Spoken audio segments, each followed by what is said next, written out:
Hey, what's up? Welcome to the show. Feeling good with Duddy. That's me. Let's go.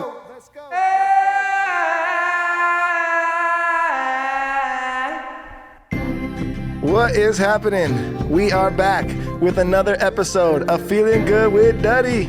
As always, I'm here with my brother and my co-host, Mr. Jake B. Hello. As always, today we are joined with a very special guest.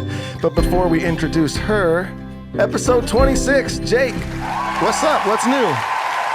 What is new? We are back from tour. I am back in the barbershop. I'm cutting hair. I'm surfing. Life is getting normal again. But we do have a live show coming up at the Improv, so I'm nervous as shit. What's new with you, Duddy? Yeah, also, excited / nervous about the Improv show. Really looking forward to that. Going to be a lot of fun. Other than that, I got this going on tonight, and then I'm leaving for like a 4-day fishing trip with my family, and I cannot freaking wait. It's going to be amazing. You came back from a 10-day camping trip, and now you're leaving for a 4-day fishing trip. Well, I fished the entire time on that camping trip, but yes, that is true. Fucking tough life, dude. Yeah, man. I'm sorry you have to do these things. It's tough, but you know what? Someone's got to catch those fish. That's right. Otherwise, they swim free, and I know. You got to get them. It's got to happen. And other than that, in the Dirty Heads world, we got some cool stuff coming up. October 4th, we will be performing in Las Vegas at the Mandalay Bay, which is always a fun show. So make sure you get your tickets for that. And then also in November, we will be doing a small run, doing some of the makeup shows that got canceled from the last tour. So we're excited to get back out to those places and make up those shows for our fans. So we can't wait to see you guys there. And other than that, let's introduce our guest. Let's do this. She is a stand-up comedian. She is a podcaster. She is an actress. She somehow finds time to train in mixed martial arts. And then after all of that, she's got a 9-to-5 job at one of the largest production companies. Imagine Entertainment? I don't know how she finds the energy, but this is one of the reasons we wanted her to be here today. Not just from being a comedian and all that other stuff, but just we love how much energy she has and how hard she hustles. Give it up for Vanessa Johnston. Oh, wow, guys. Wow, thank you. Thank you so much. Thank you. Hi. Yes. Hello. Yeah. And you sat in fucking LA traffic for God knows how long to get here, and you worked all day today. The hustle never ends with you. I did. How was the drive? Was it I horrifying? mean, it was nice. I pooped in a cup on the way down. Just grabbed a cup from the back, snipped it off with my Sin clippers, and popped a squat. You're not even, that's like you added details. I think you're telling the truth. It's the truth. So when someone says, where do you find the time? You're like, dude, I shit in the car. as I drive. Yeah. Do you have that cup? We'll put it on a shelf. Mark, You our wanna keep my producer, shit would like cup? that cup, actually, if you could bring it. Oh. I was driving back from Vegas 2 nights ago, and you know that drive, like on Sunday, yeah. sometimes there's a lot of traffic and sometimes there's not a lot, but it's a hit or miss situation. And there wasn't any traffic, and I was like, I'm gonna keep up the momentum. And I literally shit in my cup again. Like, So that's but just a thing you do. thing. yeah, I mean, well, it's not really like a thing, but like, It's not like my thing. It's not my thing. I'm sure other people do it, but I was like, oh, I don't want to stop and lose this non-traffic energy. But then I had to stop because I was like, what's this shit cup doing in my car, dude? Like, I have to throw it away. Dude, I feel like her and one of our past guests, Anthony, would fucking just The big, be tall guy you met when you walked in here? Oh, yeah. He's got He some likes, he one of likes the to he likes to shit and stuff too. I don't know if you know this about our show too. Like, for some reason, the first episode we did, someone told us a shit story, like that they shit their pants, and it was funny, and our listeners liked it. And then the guy on our third show told us a shit story because of the first episode. He's, I got one too, and now it's a thing. We've had like 10 people, and you just came in, and I don't even think you knew that. You just I happened didn't know. to. There's something about our show. It's like, They're like, poop comedy will work yes, here. yeah, yes, it's welcome here. He claims he's never shit his pants. He's like a perfect human, but I didn't say I was a perfect human, but I did say that post diaper, I haven't shit my pants. and you didn't shit your pants either. You shit a cup, so Yeah. very different. Yeah. And we've I feel talked like about that. There's a big difference of shitting somewhere. Like, I've had to shit in some rough places. Yes. I've shit in a parking lot, leaning up against a pole and just shit. I've had to do that, but not in my pants. Difference is aim. Yeah. Yes. Yeah. Because that was the loophole for me. I've never shit my pants, but I pulled my pants down shit and it hit my pants. They like hit the belt line, and so I kind of got a finger in the game. Yeah, me and Dustin Weird got way to say that it. sniper aim, you Yeah. know? Yeah, you guys Yep. are fucking good Yep. shitters, dude. Yeah. Jake got that Army Reserve aim. Yeah, he's just spraying. He's got Barely like a made shotgun. it. shotgun. Barely made it past the boot camp Oh, aim. dude. He made it into the boot. I'm the guy that camp. gets beat with a fucking pillowcase with soap in it, asshole. That's me in the boot camp. That's a thing, right, in a movie? I wonder who's hope so. listening to this at work, just like in an What the office. fuck? God. Oh, there's a In shit, a man. suit. They're like in a suit, like, yeah. Can't Guys, wait. get over here and listen to these guys. They all shit their pants. Shitting in a suit, though. It's a thing. That's next level because that's layers. Yeah, wow. It's You gotta- usually tucked in shirt. And also, that's not something you can watch in the privacy of your own home. Like that's like a Gotta get dry that's a cleaned. walk dry of shame clean. Yeah. Ooh. to some Armenian dudes. Place in a strip mall. You got to put that in a bag. You have to put You're that like, in can a you get plastic this out? bag. Like, bro, buddy, I Try to get that pull out. it out and not touch the parts, and then be like, "I'm so sorry." I had sex this weekend in Las Vegas. Oh, nice. Nice. Good Like that for segue? you. I did. That was a Thank you good so segue. much. Speaking of shit pants, I had sex in Vegas.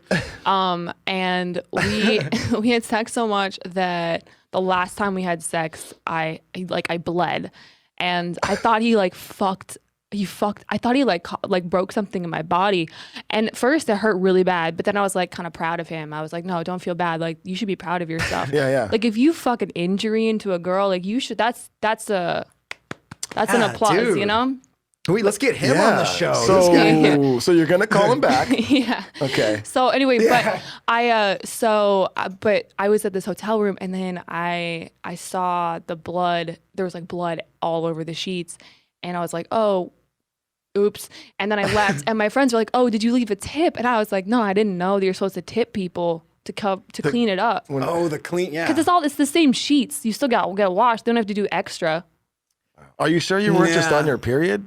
Okay, so that's what I discovered. I am on my period now. Oh, so he didn't even... No. He just fucked my period out of me. Oh, okay. I feel like that's still kind of a win, though. Yeah, for sure. He got his Red Wings. He took your mind off it. It was like I didn't know if I was maybe pregnant from before, so it was like a mild abortion. No, Oh, okay. you're not Oh, anymore. my God. Hey. Open up. If you, All you know what? right, It's- we've covered shitting in a cup. We've covered fucking till bleeding. And abortion. What's next? She's very closed off. yeah. It's just hard to get any answers out of her. How do you feel about Trying to religion? learn who you are. That's are you all a this is. religious I mean, person? please. Safe space. So Okay, anywho. so Oh my God. where the So I have a 9 to 5. Yes. I get called into HR all the time. Oh, you do? Okay. So keep going. Because I know this has got to be real. Well, it's hard. I mean, it's Well, wait. At work, what are you just telling people? If he fucked the blood out of me, your boss walks over, hi. no. That would be like. I mean, my boss would be like, you seemed a little stressed a couple weeks ago. You probably need some dick. Like that. No. Laid back boss. I got in trouble. So we own the TV show Empire, nice one. and I got in trouble for when the Jesse Smollett thing happened. Yes. Is that how you say it? Everyone calls him Smollett. Smollett. It's Well, Smollett. yeah. I knew that Now- there was something more to that. But wait, maybe it's Jesse Smollett. No, because now I'm getting confused because I watched Dave Chappelle's special. Did you see that? Yeah. Did you Yes. say Smollett? I don't know. Anyway, I work there. I don't know how to say his name anymore. Anyway, Yeah. Jesse Smollett. Maybe it is Jesse Fuck, I don't Smollett. know. I don't remember anymore. I have a bad memory. Anyway, so I tweeted. I was like, "Oh, Jesse should go." It is Smollett. I took this from Chappelle. Bro, I don't even know. I was like, "Juicy Smollett." You see Smollett. Anyway, so I tweeted. I was like, "Oh, Jesse should go to jail for saying he's the gay Tupac." This was like when it first came out, like before we even know he was guilty of anything. This was like the day he got arrested. You said that? No, I you tweeted said that. Oh, wow. Fucking hell. I was like, thought oh- it was like, I'm the gay. Yeah, he called himself the gay Tupac. He was like, I'm being prosecuted. I'm like the gay Tupac. And then I tweeted, I was like, he should go to jail for saying that. And then the next day, I got called in HR with like a printout of my tweet. I'm sorry, Vanessa, we need to talk to you. Why do you think you can tweet this? And I was like, I don't know, because it's funny. Yeah, but you work at the company that produces this TV show. Please delete it. And I'm like, okay, I'm sorry. For the my record, still bad. funny. It's Still funny. And I wish he was the black Tupac and shoot him 5 times. Or the gay I Tupac, was anyway. gonna say the black Tupac. Like, he is black. Oh, shit, he's got a point. Oh, whoop. Anyway, I fucked that whole shit up. HR should come talk to me. Jude, Jake, no more shitty jokes. I'll try. All right, what's going on? We had such a plan, and it just took such a quick know, fucking dude. left turn. I'm like, where do I fucking We're like, go? we had now? this plan, and then she told us she shit in a cup, and we Like, okay. And then we were going to talk about Vegas, but she jumped right into that. So, yeah. Mark, stop flirting. She's flirting with Mark now. Mark has won her over. Oh, yeah. It's Podcast on. dad? Mark, Podcast were you dad. in Vegas this past weekend? Show me your dick. No. It's like this was remnants of crusty blood. Oh, God. I didn't mean it, Mark. For the listeners, he pulled out his... No, he didn't. You almost did, Mark. I saw the top. Top of the shaft where it connects to the... You get it. Oh, All are we right. still going on about We it? are, dude. She started it. Now we can't stop. Let's just go back to you being such a ball of energy.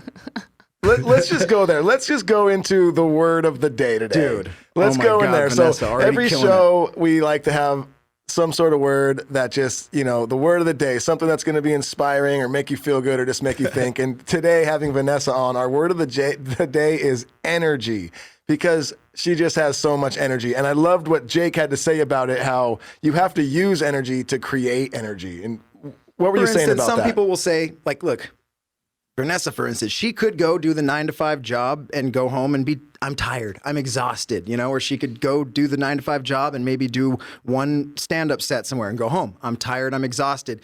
And you will be, you are tired, right? But in reality, even when you say you're tired after working all day, you could go run 10 miles. You could do it. If you had to, you would do it. And what happens is, once you actually go run after work or whatever it is you keep telling yourself you want to do, it becomes easier. So you have to use energy first to get the energy. If you just go home and say you're tired every day, you will be tired every single day after work. But if you go home and go, I'm tired, but I'm going to the gym, every single day after that, it becomes easier to go to the gym.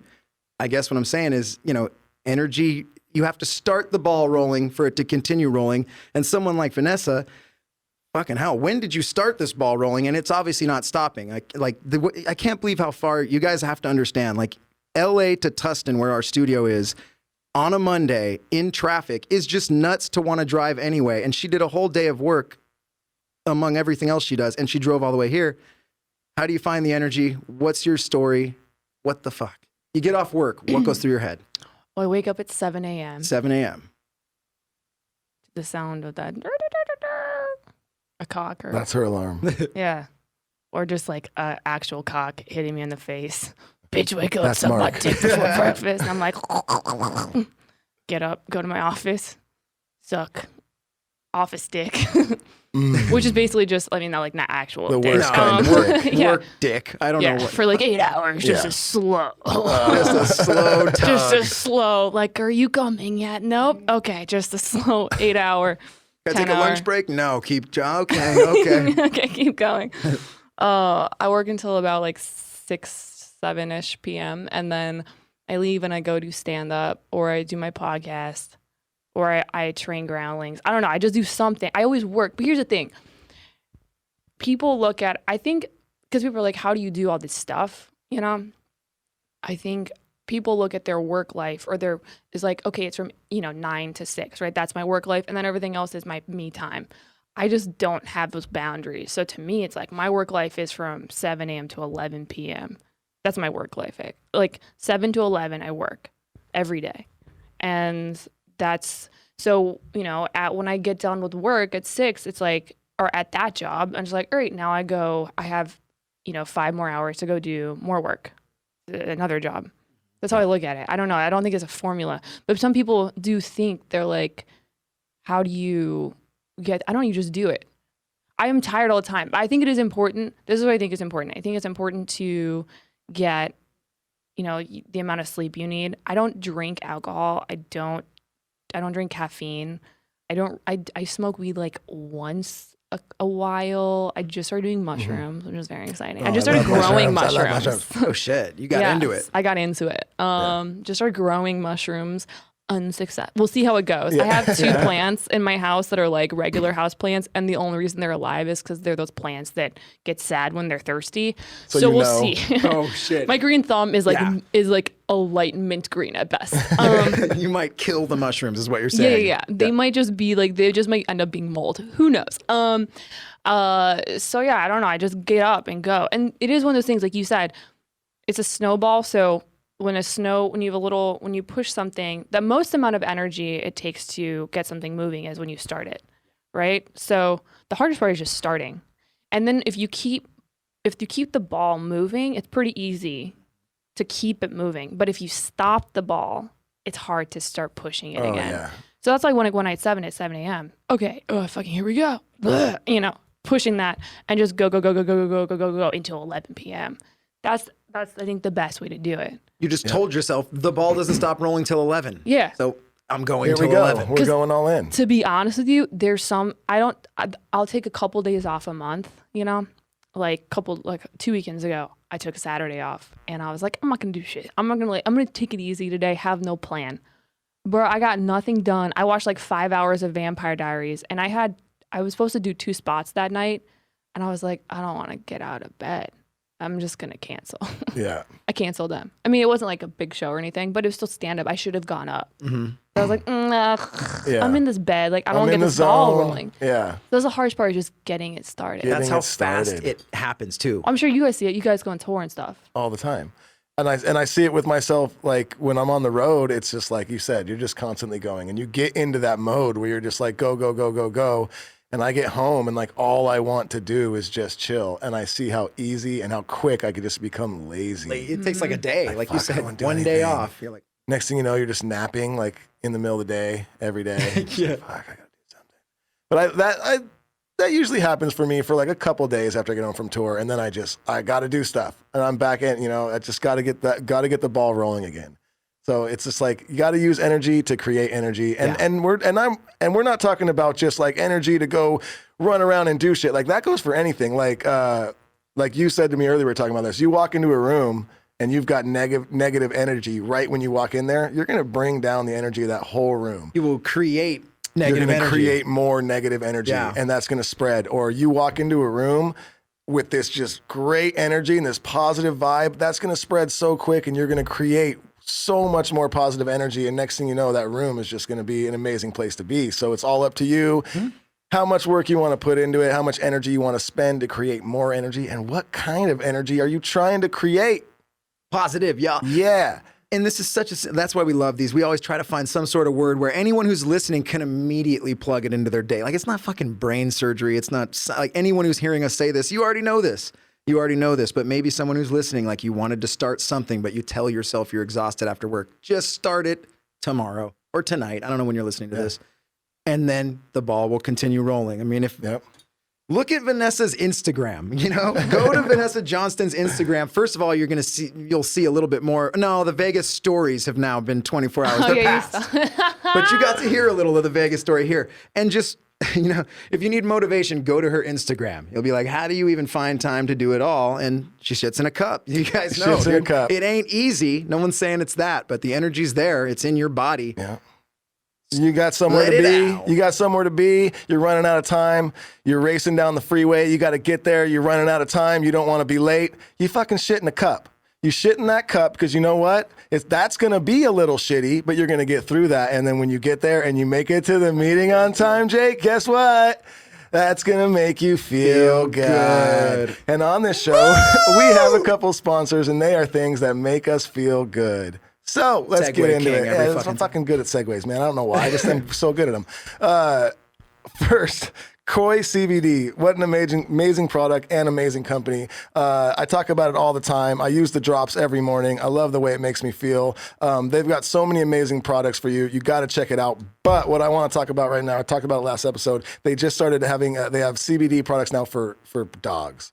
And I had a dog that I just recently had to put down, and she was having a rough time walking in her last few months. I started giving her CBD. I definitely noticed a huge change in just her being able to get up and how mobile she was. I could tell it was definitely helping her with her joint pains. And now my other dog is like around 9 now. She's fine, but I'm already giving it to her because I'm what do they say? I'm nipping in the button now. I'm starting early. So yeah, Koi CBD, check it out. Great products, great people. If you go to koicbd.com and you put in code DuddyB, you're going to get 20% off. You can't beat it. I'm really glad you remembered nip it in the bud because you looked at me and said, what do they say? And I have no fucking idea what they say. I don't even think that's what they say for that I don't specific know why thing. they would ever say that for that. You're like, what do they say? I'm like, who's they? don't Nip it know. in the butt. I don't Thank know. fucking God. All right. Also, Sticky Vapes, another amazing product that we use on the daily. They've been supporting the podcast since day one. We also made our own Dirty Head Sticky Vapes. Boom. I use it all the time. Always got one in my pocket because I'm a pot-smoking millennial business guy, and I'm on the go. Can't have a big old bong in my pocket. I might get bong water on my suit. I don't even think you're a millennial, but No, I'm not, and I don't have a suit. yeah. StickyVape.com. Check it out. Great product. Jake, where do you use your Sticky Vape? Temple. That's a good spot. Yeah. Okay. Also, On It, another company that is amazing that's been helping out with the podcast, and that is On It. Oh, you like On It? No, I just know. Did you just have a Vegas flashback? I just know somebody that's involved in that. That was like the that's best so plug crazy. for On It ever. I said On It, and she just went, oh. Wait, Yeah. can So, I? the ladies like On It. I want to send it. Okay, go on. Sadly enough, all we have left here is this packet of Alpha Brain, which I actually love. It's one of my favorite things of theirs. This instant powder of Alpha Brain is amazing. You just dump it in some water or whatever. It tastes great. It just helps you for your focus and just your memory and all that. And not to mention, they just have so many amazing products. Whatever you're looking for whatever you're doing personally, they've got something for you. You just need to go to their website, onit.com. That's 2 N's, ONNIT.com. And if you do /Duddy on that, you're going to get 10% off. But it looks like Jake wants to tell you about something else. I have an addition. So I talked to the guys at On It. They are doing a contest right now. It's called the Golden Ticket. So if you buy the Alpha Brain, which is that's the powder version though. If you buy the pill version of Alpha Brain, if you buy the 60 or the 80 count bottles, there's a golden ticket in every single one of them. And the golden ticket is like a prize of some sort. The prizes range from small to big. But one of the biggest prizes is you get to go to the headquarters of Alpha Brain. You get to train there, which we got to do. Full Muay Thai, everything class. It was dope. I was looking at Vanessa for the listeners. That's in Texas, right? I was bragging. yeah. Yes, In it was in Austin. Austin. And you get to go there. You get like, I don't want to fucking be incorrect because they're going to send me the script soon, but I believe you get like a year's supply of Alpha Brain and a year's supply of like Total Human, all this stuff. I am going to get a proper script soon and I will read it properly. But until then, go get that golden ticket. You be Charlie. This is your chocolate factory. Yeah, I don't think they sell chocolate. You get it. Get the fucking Alpha Brain. You're going to get a golden ticket. Thanks, Duddy, for letting me jump in there. What did you okay. want to say? You have a friend on it? Oh, I'll say it after. Okay. Okay. Did you just get nervous that we said No. Alpha Brain and she finally got No, I don't no, I'll say it later. the guy from Vegas I is don't think the it can owner. be public. Oh, Oh. oh my I'm gosh, guessing it's something to do Duddy, with this. that's not. And this is not a sponsor of the show, but it might as well be Four Sons Brewing. It's a local Huntington brewery. And wait, did I say that right? Probably not, dude. You Yeah, look I really did. confused. But we made a Dirty Heads beer with them, and it's freaking delicious. It's called Vacation. It's a pineapple session ale. Check it out. Four Sons Brewery, Dirty Heads Vacation Ale. It's great. Wait, you guys have your own ale? And you have your own vape? do. Damn, you guys have made it. You've made it. That's how you know we've made it. They're there. You get your own beer, you get your own vape pen. You made it. You've made it. You've bro. heard it here. So there, I think we did it. I think we got through the sponsors. Didn't leave anything out? I think we did it. That was good. Dude. Just got the applause button. It feels good to hit. All right. Do we want to do a couple fan questions here? We do. Yeah. Do you have some or I got a couple. And I we're, got- we're live on YouTube as well. So Natasha, if you're out there, if anyone's asking anything interesting, no creepy pervs. All right. We know you're there. You go. Show us the pervs. Actually, this might be funny. My tits are at 32D. Oh shit. In case no one was asking. He was just offering that up. Oh, bodies at the rest area. What? Bodies at most. What? Yeah, for the listeners, fuck we're is it? looking. This is good pod. We're just Okay, staring at yeah. the chat on YouTube right now. So, Ron John 22, Vanessa wants to know who's been like the hardest comedian for you to follow. That's kind of a good question. I feel like because Well, I know like in that. comedy that's a thing. Like there's certain comedians you're like, fuck, I hate following this guy. Bert Kreischer. Does he just kill it? Ugh. Do you know who that is? Yeah, totally. Well, and then the Fuck. sexiness of him with the shirt off. Yeah. He had a follow. Yeah. Good luck. Oh, that guy's so fucking funny. He is very funny. I mean, yeah, I had a really tough time following him in the main room at the store one time. And I remember watching him, and that was one of those days where I worked all fucking day and I was so tired. and I was on a late show. So the comic that was running it was like, you're gonna go up at midnight. And I was like, fuck. And then I went up at 12:30, and so Kreischer went up and fucking destroyed, bro. And then I was just watching it, and I was like, I should quit stand up. I literally thought that. I was like, I need to quit comedy. I can't. How? I mean, he's been doing it for 20 years, you know? Yeah. But I went up, and it was hard, definitely. There's a couple people that everyone gets nervous following. I would say it's Kreischer is hard, Burr. No one wants to follow Bill Burr. Oh, God, how could you dare? And no one wants to follow D'Elia, really. Okay. D'Elia can just walk up there and make fun of the crowd for 2 hours, Yeah. and you're going to Yeah. die. Yeah. It's, Those are the three guys. And they hate following each other. Like, Oh, I Bird bet. hates following D'Elia. D'Elia hates, and they're like, fuck, because they're all just so, they have such specific POVs. Yeah. And they have this specific energy, and people just love them. Just Yeah. feed on And so, and then when you walk up, you feel like you're just like disappointing, you know? I feel like it'd be like this. I feel like it'd be like you have you're dating a chick and you see that she's being like rammed by like a 6'7" black dude, and you're like a 4'11" white dude, and you're like, all right, tag, I'm in. Like, you're like, time to go disappoint her. Oh, that is a very good analogy, actually. I could picture it. That would suck. You're like, but maybe I'm gonna try super hard and she'll like me for my personality, and you know, I'll make her laugh. and then you quit sex and die, and and then you kill yourself. Think about that, too, for the listeners. Like, you know, that's a side of comedy that no one thinks about. You're standing on the side of the stage. You're next.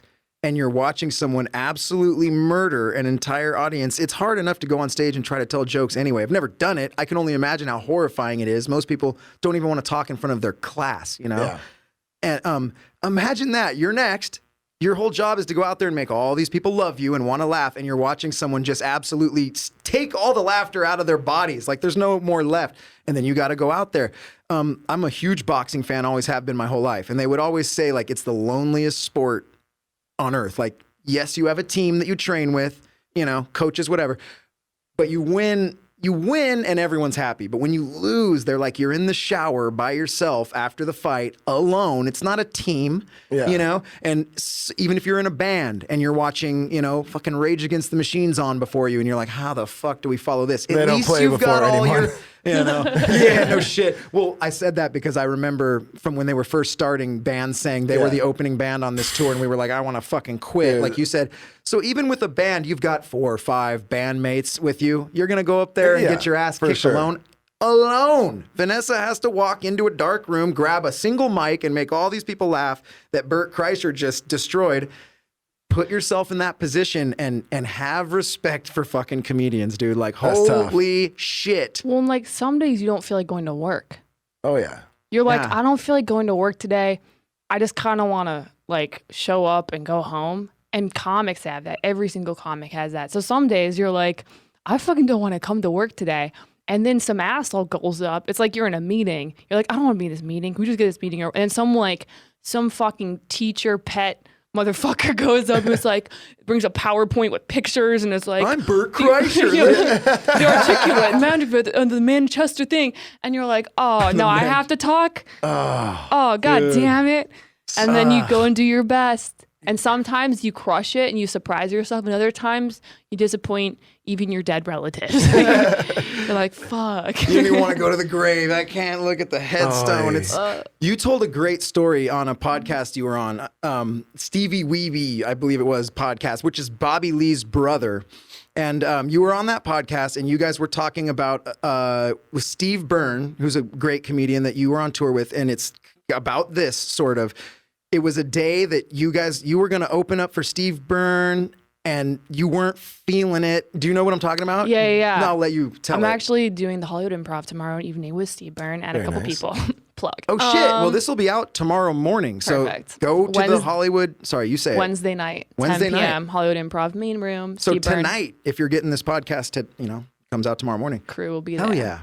Like Mark Normand and Oh, Steve for Byrne, a fuck's couple sake. people are gonna Oh, be on he's the awesome. show. Kills me. Yeah. Ah. He's so Like funny. that guy. Yeah, this is when I first started stand up. I was at Tempe. I think I was in Phoenix. At the Irvine Improv, or no, that day starting to hit me. I was in Tempe. I was in Phoenix. Okay, whatever. I was in Arizona. I was in the state of Arizona, And there was an improv there, and Steve Byrne was headlining, and I was doing spots with another comic, Mike Favorman, and he's like, "Oh, we're gonna stop by the improv to do pop-in spots," and I was like, "Yeah, I'm kind of tired. I don't feel like going up." He's like, "Well, we'll just go there anyway." We go to the club, and I was like, "I'm not going up. I'm tired. I feel sick," because the night before we had driven 14 hours. I mean, you guys know, like when you go on the road, like. Sometimes you drive in the middle of the night, the whole night. And Just drive. Yeah, you just keep going and you're like, you have to show up to work the next day. You're like, fuck, bro. And I was like, I don't want to go up. I'm not getting paid. I don't want to fucking do this. And he's like, every opportunity to go on stage, you should go up. And, I went up and I bombed for like 10 minutes. And this was like a sold out, right? Like 700 people. This was like a cool opportunity for you to pop up and give it a go. Yep, just bombed. And I was so upset. And then I was like, I get off stage and I got mad at my friend's Mike Favorman. I was like, see, I was tired. If I would have been well rested, I could have done well. And I started making all these excuses for myself of why I didn't do well instead of just like purely just I didn't do well. Had a bad day. Yeah, Steve Byrne goes up and murders for an hour, destroys for an hour, just annihilates, and then gets off stage. We all go in the green room. Steve Byrne falls over and he's like, "Fuck, I have the flu. I didn't sleep last night. I feel like shit." And I was like, "Wait, what, bro? You just went up and murdered for an hour. Yeah. How did you do that?" And he looks at me. He's like, "You know what? When people pay to see you, you learn after 20 years to just show the fuck up." Yep. He's like, "You just show up and give him a show." And I was like, damn, dude. So, yeah. Anyway, no excuses. Just go. Just show up. Just go. Show up. Just put show on up. a good show. And you know what? It's true. Those people all have 9 to 5s. They're working hard. This is their day off. They're spending their good hard-earned money to go have a good time. And, it's up to you kind of to go out there and provide them with a good night, It's like the podcast, I think, like people are taking time off from, or maybe they're listening at work because their job is dope. Because you don't run around. They have look, there's questions on the thing. That's cool. You ever been heckled? I love the donut overalls. I have a heckled story. Oh, hell yeah. Nice. Someone asked if I've ever been heckled. Let's hear it. I have a heckled story. Okay, so when I first started stand up, because I was a girl and there were very few women that kind of do comedy, people were very, very kind of like, you can't come around here. Because I would go to these open mics that were kind of a boys club. Mm-hmm. And there was this one spot called Oyster House. It was like this shithole bar. It was like a bar. This open mic. And I would go up and all the comics decided that like, we want Vanessa to quit stand up. I was like 2 months into comedy. And all these male comics like collectively, like new, not like well known, but we're like collectively, we want Vanessa to quit comedy. So when I would go up every mic, they would be like, "Fuck you, get off stage." Like all of them, collectively, like 30 people. "Boo, you're not funny. We don't care about what you have to say. We don't care about you. Stop doing stand up." Comics would go on after me and be like, "Fuck, get out of here. We don't want to hear what some bitch like you has to say." And for 3 months, I got heckled. And then I would write jokes at home, and I would write 100 jokes every day for like while I was getting heckled. I was so nice. Like, I'm gonna get funny. I'm gonna show them. Yeah, I was like Rocky. I was like, I'm gonna write 100 jokes every day. Da da da da da. I'm Tiger. And then after 3 months, I went up and I had a good set. My first good set I had at this spot, and one of the comics, the leader of this like crew, was like, "Wow, you're really funny tonight. So like, what guy wrote those jokes for you?" And I was like, ugh. He couldn't even hate purely anymore. He had to like, all right, I admit you're good.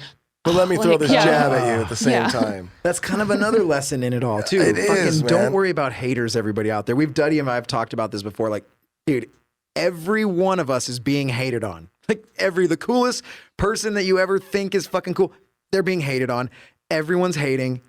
Just trudge through it. And eventually, even haters, maybe they'll come around. If not, who cares? Sometimes they become your friend. That Yeah, guy totally. ended up becoming one of my best friends. Totally. Strangely. You We had to win do it people over. He And couldn't even deny it anymore. And if you would have just walked out of there all butt hurt and not came back because you were scared they were going to heckle you again, they would have been like, yeah, we were right about her. Yep. So the heckling. So like I had to gain respect in this thing. So I started fighting back. I would be like, fuck you. I would be like, you hack. And then like, so I would just take on this entire room. It's like being a show. When you're at a regular show, you're being heckled by like a regular person. Yeah. One person. That's not that bad. Imagine being heckled by 30, 40 people who are like kind of trying to be professional comedians. Yeah. Who like go. Like that's that's like heckler on steroids.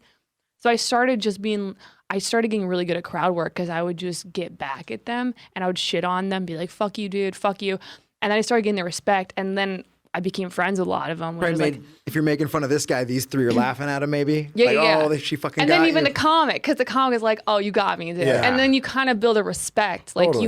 you held your own. Yeah. It's kind of like boxing, like if you're just standing there getting hit, the boxer hitting you doesn't really respect you. But if you fucking get a jab at him, he's like, Oh, okay. oh, I better watch out. look who's trying that's- today. Yeah. You'll hear that in every boxing match early on. In any big match, they're trying to get each other's respect. You have to land at least one big punch in the first round, or so that the other boxer has to think about Like, something. I don't want that to land again. If I hit him, he might counter me with that left hook again. Okay, fuck, let's chill. Yeah, and that's, dude, a lot of people don't know this too. Open mics, I mean, like Vanessa said, it's mainly other comedians. They're all there to get their spot on the open mic. So imagine what a fucking boot camp that is. You want to be a comedian. Naturally, most people aren't good when you're starting out, I'm sure, like anything else.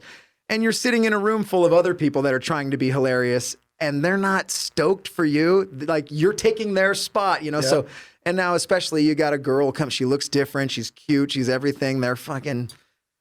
I can only imagine how weird that is. Probably weird. It's got to be weird. As if I tried to do stand up tomorrow, I would feel weird. Now imagine I'm looking completely different than every other person in the room. Yeah.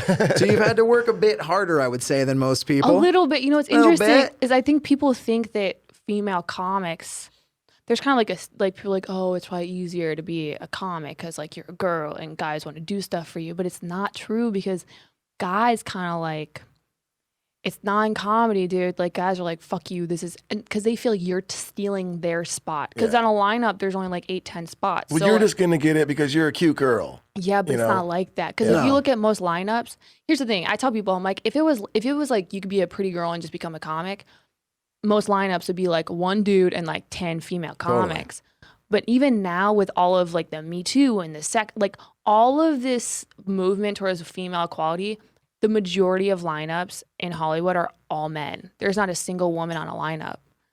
It's like usually when I'm on a show, I'm the only woman on a lineup. And it's like there's only, it'd be like only Whitney or only Amy or so yeah, it's fucking hard. But I don't know. I feel like stand-up comedy is a very like kind of a small group of actually well-known like comedians that are making it like a job. Like that's gotta be very tough. Like the ones you know. There's there's like road comedians that are just constantly doing the road to survive. I could only imagine that there's probably so many comedians out there that have been doing it for 10, 15 years, just grinding the open mics, doing it all, and they're still not making an actual living for themselves. So yeah, they see these new young comedians coming out. They're like, whoa, no, you're just going to take my one spot. There's only one spot left, and I need that, So yeah, that's got to be like a kind of a little bit of a cutthroat world. Oh, it's ridiculous. You gotta fight, bro. Yeah. You don't wanna go with the gloves. You're like, no, bitch, this is my spot. Yeah. And fucking stand-up comedy is so ridiculously popular right now. I'm I sure there's love just it. a flood of people trying to do it right now. But I loved that. Oh, sorry, go ahead. Well, when you said the 100 jokes thing, because that's fucking awesome. And I'm sure, people think 100 jokes, you're just any idea, right? Anything that seems funny, you're writing it down. So maybe that's something you come back to.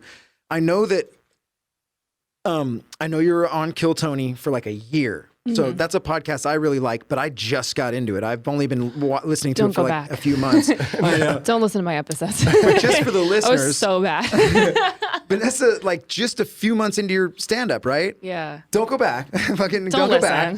But well, actually, I typed your name in and I couldn't even find it. So Thank don't God. worry, it's Thank tough to find. fucking God. But there's a show called Kill Tony. It's on it's like a live podcast every Monday. And basically what it is, you know, he's live at the Comedy Store in LA and he allows people to come out of the crowd. If you sign your name on a piece of paper, put it in a bucket, Tony grabs it out, you get to come up on stage and do 1 minute of comedy. Anyone.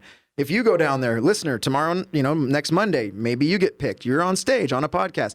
Well, Vanessa went very early into her stand-up career. She got chosen, I'm assuming. Were you chosen out of the bucket or no? They wanted, so Kill Tony, at the time, they were only doing female regulars because they were trying to increase more women in comedy. So now they have male regulars, but before it was only women. And so there was only, you know, there's a handful of female comedians. So they went to all the female comics being like, hey, we're auditioning for the new regular. Do you want to audition? When she says regular, there's one comic that every Monday gets to come up for a minute. At the time there was 2 women. There was 2. Yeah. Okay. So the original regulars was 2 women, and then they got replaced by 2 more, and then that was me and this other chick. But they asked me, and I actually originally said no. I was like, I don't know if I'm ready. Like, I'm only a couple months into comedy. I don't know if that's really like the way I want to grow. Yeah. But they were like, it's fine. It's a good thing. And you should do it. And I almost quit after a couple months because it was just so hard. And at the time, again, I had a full-time job and I had a startup that I was trying to do on the side. Wow. So I was like, I'm a millennial. Like, now's my time to fail. Entrepreneur. Yeah. I had a startup and then I was doing this and it was just I bombed. I remember bombing really bad in front of Bill Burr is my hero. And I remember I have a photo actually still of me on stage and Bill Burr just head in his hands. No. Just being like, oh God. What was he like the guest guy? Yeah, he was the guest judge. Just like, he was just like, oh, hell. fuck. Just I bombed so bad. And Bill Burr was just up there like, Bill Burr hates Kill Tony because he thinks it's like the worst. He's like, he doesn't like the show because he thinks it's not healthy for young comics to be in that environment, which I kind of understand. But yeah, just I bombed so. Can you imagine? Like imagine your musician hero and then they're on stage watching you and just eat dicks. And I just can't hit a note. And they're just like, It's oh weirdos God, in Austin this all isn't over again. music. These guys think this is music. So imagine that. So yeah, you know, obviously there's That's Tony tough. Hinchcliffe, who's a comedian, and he always has a guest comic that sits on stage with him. And not only does, you know, they pull a name out of the bucket, and that person comes up and they do their minute. And then they have to stand on stage, and Tony Hinchcliffe and whoever's sitting up there with him gets to talk to that, interview that person. And sometimes they just rip that person apart. Did that ever happen? Well, you were like asked to be a regular, so I'm sure he was kind of nice. I've seen Tony rip some motherfuckers' asses out on that stage. They were nice to me. They were nice to you. Yeah. But I did have this thing with Pat Reagan, who I don't know if he's still on the podcast anymore. But I remember, but we had kind of like a rivalry thing, like a WWE kind of rivalry. Okay. They all watch WWE over there in that little Kill Tony group. So they always try to have these little things, storylines. And so like Pat Reagan would say stuff to me. I remember one time he said to me, he was like, the only way you're going to get to JFL, which is it's a big famous comedy festival. Oh, Just for Laughs. Just for Canada, Laughs. He's like, he's like, I'll be at JFL performing as a comedian, and the only way you're gonna get to JFL is by fucking a comedian performing at JFL. It was like, we had stuff like that, and then I would say stuff to That's him. a good line, like for Yeah. WWE style. Yeah. It was like very like I don't even know, whatever. Anyway, but that's cool. That you watch the show. It is a cool show. Yeah, I just got into it. I I love popped up that on my one. feed. I love the band. Oh, the band is fucking insane. It's Jeremiah my favorite Watkins. part. Yeah. Oh, he's freaking hilarious. I want to go back as the band. Yeah. Be like, can I fill Oh in my for Jeremiah God, Watkins right? for one day? Yeah, I love I'm that. gonna do the Mexican drum off with Joe Oh, Burrow. dude, But I have please. to have jokes first, and I don't. So. Yeah. But why? Here's why I brought up the Kill Tony, and here's why I brought up the 100 jokes a day. When she was a regular, here's how it works. Every Monday, Vanessa has to go up as the regular, and she has to do a brand new minute. So when you hear, hey, you only go up and you say a minute of jokes, that's easy. Now imagine doing a brand new minute every single Monday, and you did it for like a year. It was like 60 minutes. spots, man. That's an hour of brand new material for a brand new comedian Fucking try to write one joke right now. Anyone at home, I dare you. Now try to write 100, try to have a brand new minute of funny material that you're going to stand on stage in front of a group of people and say. It's kind of insane to even think of, but you basically... You just have to go and do it. It's like with music, right? Like when I think that with writer's block, writer's block happens when you are insecure that what you're going to put down is bad. Right? I think that probably Definitely happens yourself. A lot. You're like, oh, like this isn't good. That's not good. Oh, and then you just shut down. You're like, I'm not gonna make anything. That happens to musicians too, I'm assuming. So it's like the best thing to do if you want to create, if you want to do anything, right? And if there's anything you want to do right now, whether it's like writing, even if it's like writing a report at your office, the best thing is just start writing. Just go and just write. Don't second guess it, and then because like a song, like, all right, you know what, I'll just write a shitty song then. Yep. I'll just write a song. Just write. Just fucking write a song. I'll write a shitty song, and then I'll write another song, and then another song. And it's like same thing with jokes, right? I'll write jokes, and the first one I'll be like, oh, that's trash, whatever. Second joke, third joke, fourth joke, and then like the 10th joke, I'm like, oh, that's not too bad. Keep writing. 11th, shitty again. Yep. 12th, 11th. You know what I mean? You just create and don't second guess yourself, because when you create and without limits and boundaries and without second guessing yourself, that's when you're able to create something I think that's more special. No, I agree. Me and Jared, my partner in the Dirty Heads, we always are sending each other ideas, even just a little voice note of something. And we have this thing where we laugh, or I'll just say like, hey man, you're either going to love this or you're going to fucking hate it. Let me know. And it's like my favorites when he just responds with like the laughing face emoji or something. You're like, all right, trash that one, blah, blah, blah, whatever. It is what it is. But then, every now and then you send something like, holy shit, this is amazing. Thank you.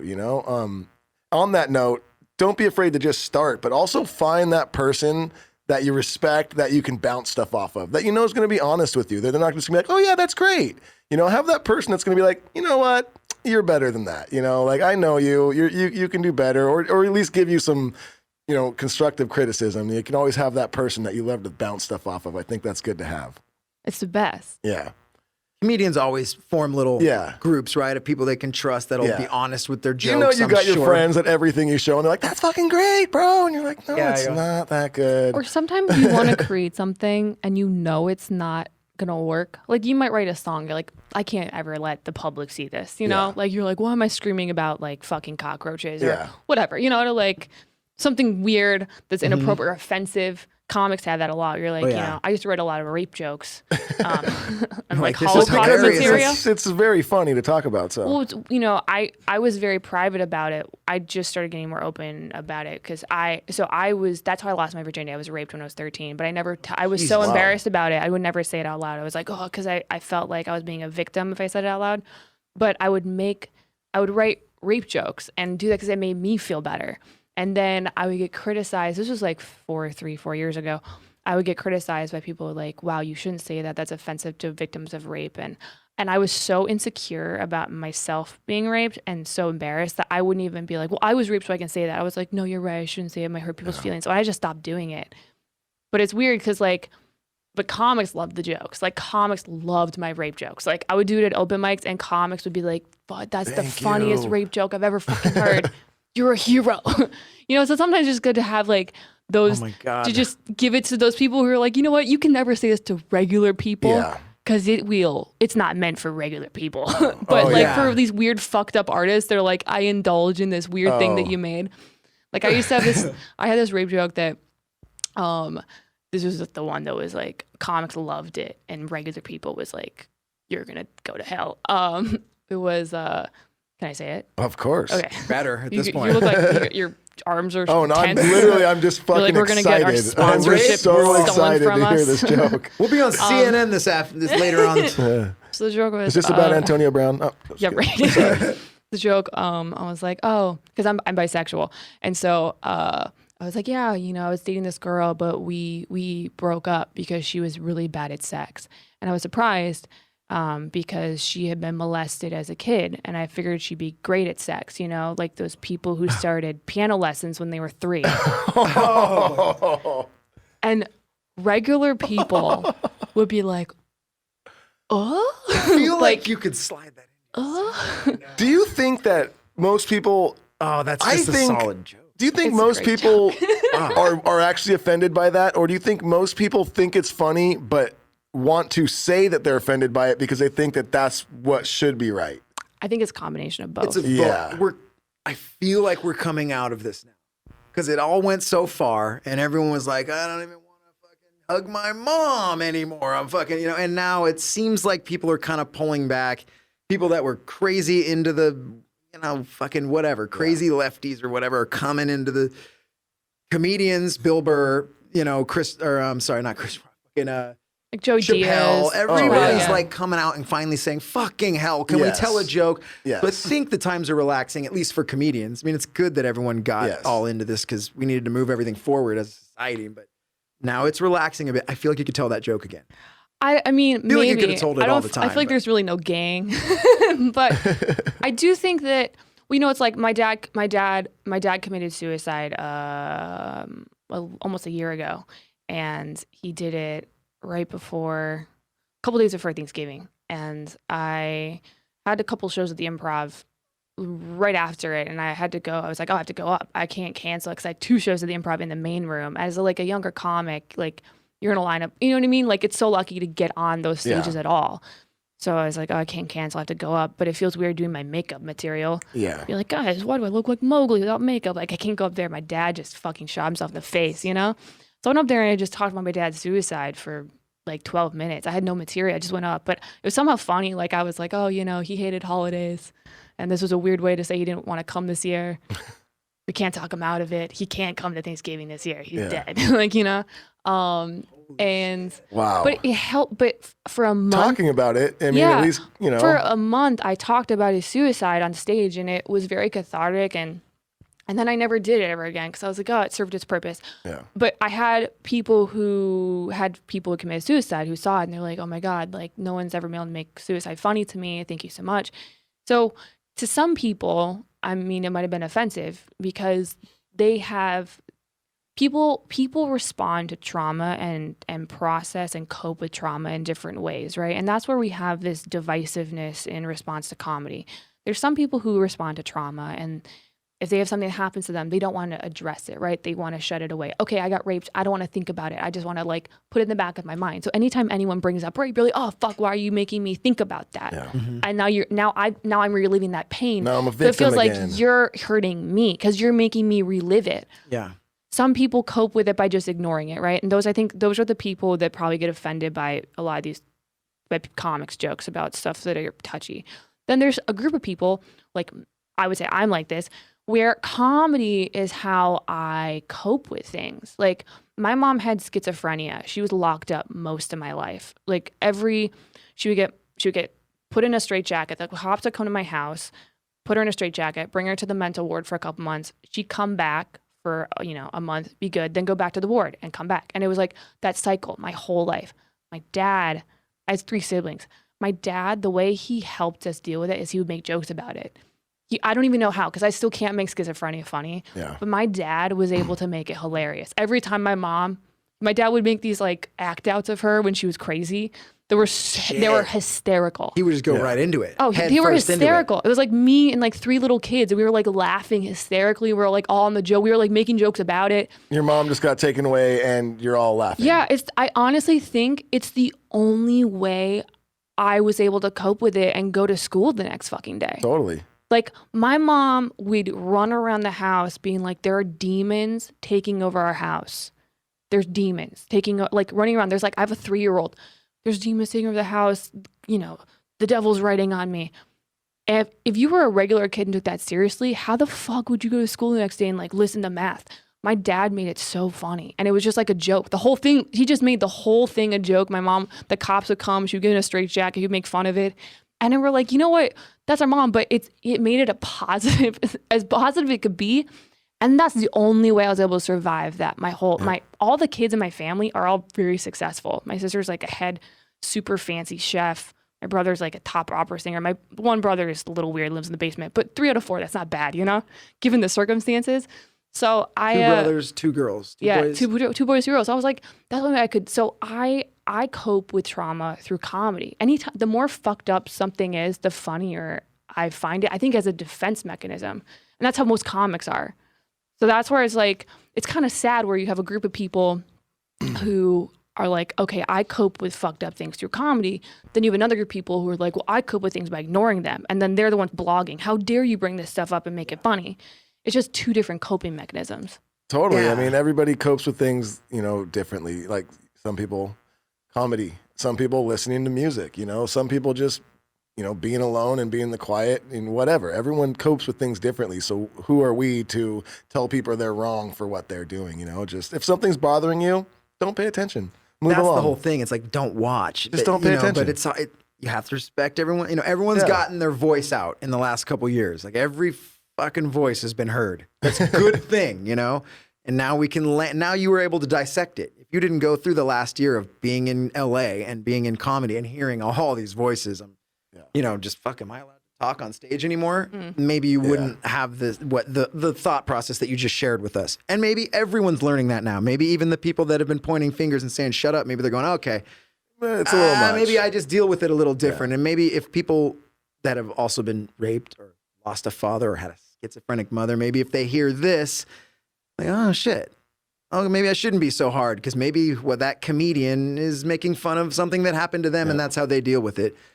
I think we're getting to that place. Like, I feel like the last year was weird for everyone on earth, man. It was like, well, I think, especially comedy. So much information is just being shoved in our faces now. And everybody has so many ways to be able to speak their mind. Twitter, so it's just this thing of like, whoa, we're not only getting all this information, everybody's able to let everybody know exactly how they feel about that information. It's a lot. So I think once it all started coming in, everyone was just bap, bap, bap, bap, bap, bap. But like you said, it gets to a point where like, all right, enough's enough. Everyone's starting to back off. Hopefully it keeps going in that direction. But I did want to just circle back for a second and just go back to energy and look at with her, with what I just loved what she said, a lot of things there.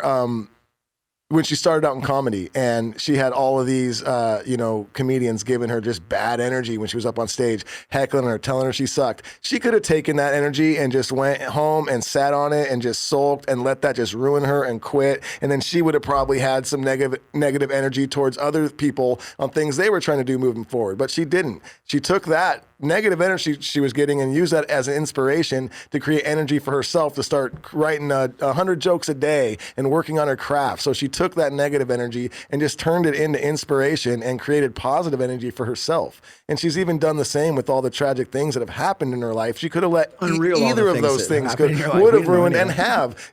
Both of those things have and will in the future have ruined other people's lives, but she took those. She learned how to get past them with using her comedy, her love for her art to really get past them. And hopefully I feel like those jokes and that energy will help other people that have been through similar situations. It has to, it will. The more you get that message, that's crazy, the shit you're telling us right now. We didn't know any of that. Bobby Lee, you guys know who Bobby Lee is, the comedian. Yes. So like, Bobby Lee would be like, are you talking about your mom yet? Because for years, for almost 4 years, Bobby Lee has been like, are you talking about the schizophrenia yet? Because I'm so afraid. I don't know how to make it funny. My dad was able to do, but he's dead now, so I fucking gotta carry the torch. I mean, is your mom still alive? Yeah, unfortunately. No, just kidding. She probably will listen to this podcast. You just made it funny. No. Hi, Mom. Hello. Yeah, she just got out of the lockup place. She got her back her cell phone. All right, nice. She's back on the gram. She's back on the gram. Back on the gram, gramming away. Where can we follow her? What's Yeah, poor her, bro. I blocked her on everything. I mean, it sucks.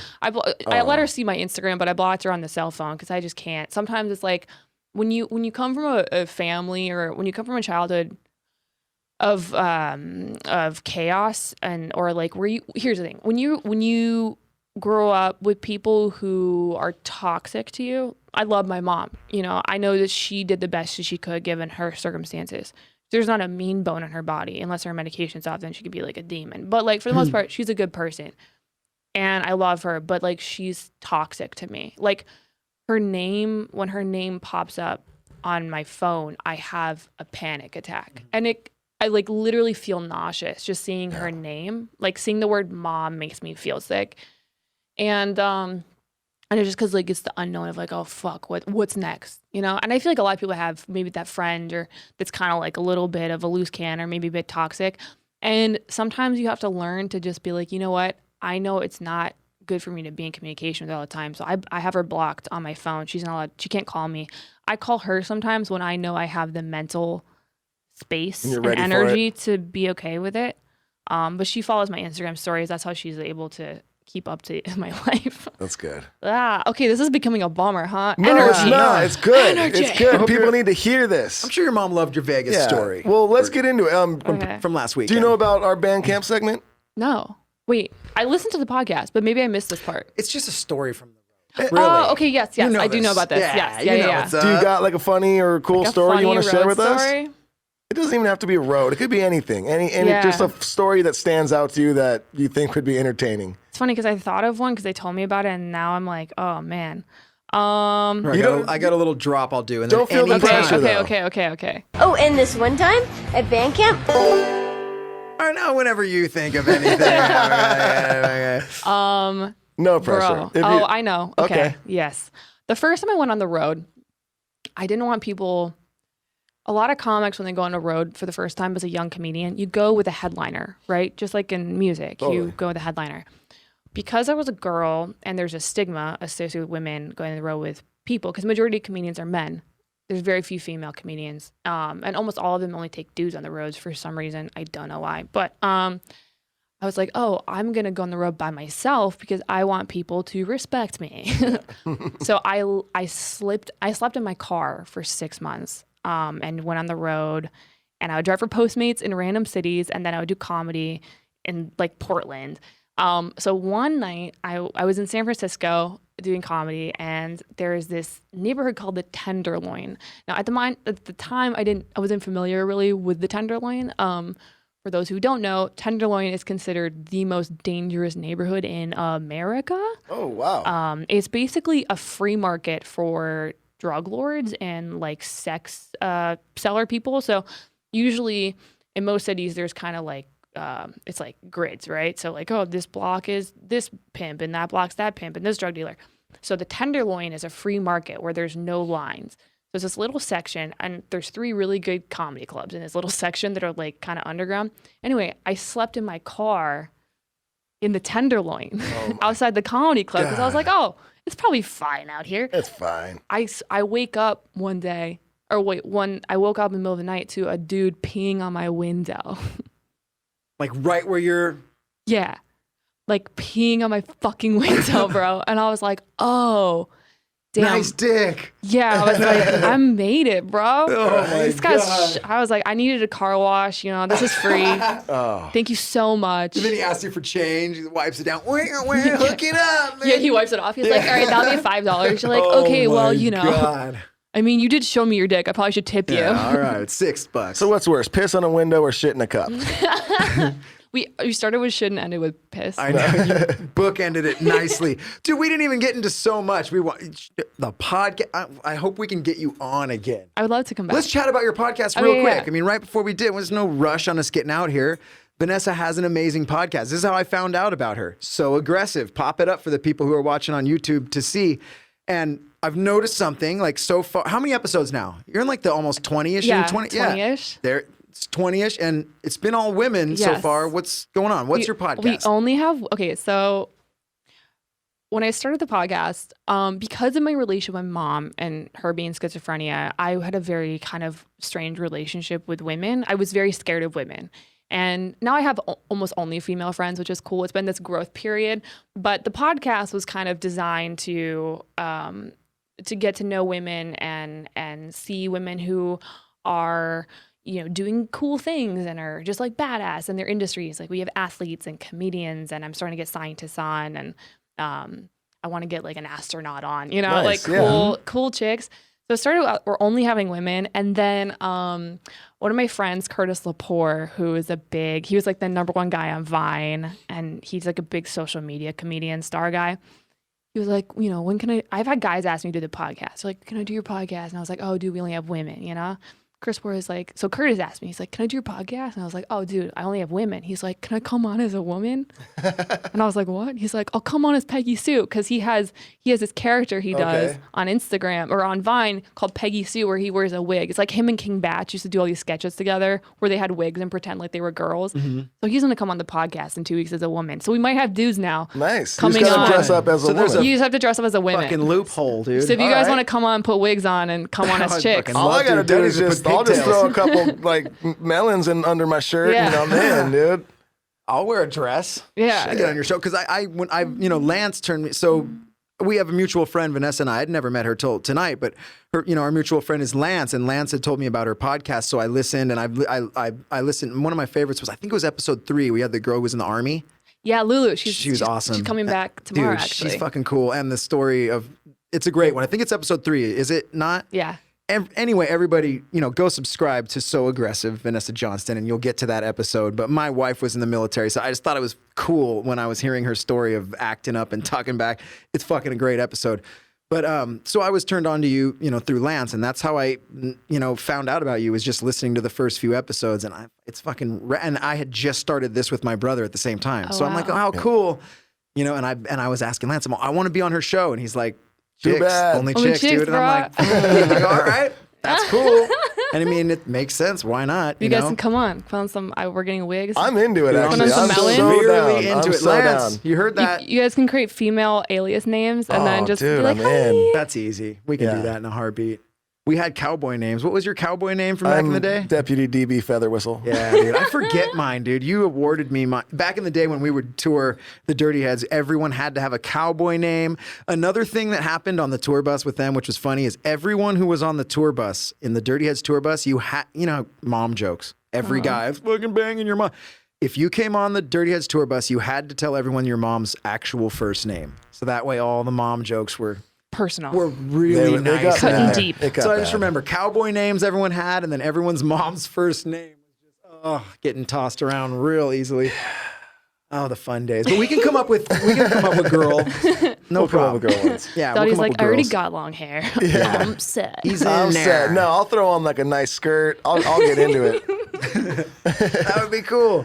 So also, when the episodes drop, Oh yeah, we drop Women Crush Wednesdays. Women Crush Women Wednesdays. Crush We drop Wednesdays. Wednesdays too. Yeah, what's up, team? There you Damn, we go. got crushed. every Wednesday you guys are going to get 2 new Boom, podcasts check to listen it to out. in your face. And also tomorrow, or actually when you're listening to this, tonight at the Improv of Hollywood. Improv. You can follow me on Instagram at Vanessa V Johnston. And yeah, Check it out. Anything else? Anything think else? that's it. That's it? thank you for having me on. This was so Thank fun. you so Holy much for shit. spending your time with us, driving all the way through LA traffic to Tustin to do this with us after a 9-to-5 job. Thank you so much, Vanessa. That you, was so guys. much fun. And as always, thank you to everyone at Reamp Studios for crushing it. Thank you guys always. And cutlassbrand.com. Go check it out. Get your gear there. Put in code FEELINGGOOD at checkout, and you're going to get 20% off your holy shit. Okay, what the fuck just happened? No. Oh, for the viewers on What YouTube. The fuck? Guys, I'm sorry. I didn't want my ex-boyfriend to come in. Oh, he came all the way from Followed Vegas. you from Vegas. It's the bleeder. The spelunker is here. Oh, okay, Oh, thank you fucking guys. hell, what a show. Thank Peace you so out. much, Vanessa Johnston. Everyone go follow her right now. Peace.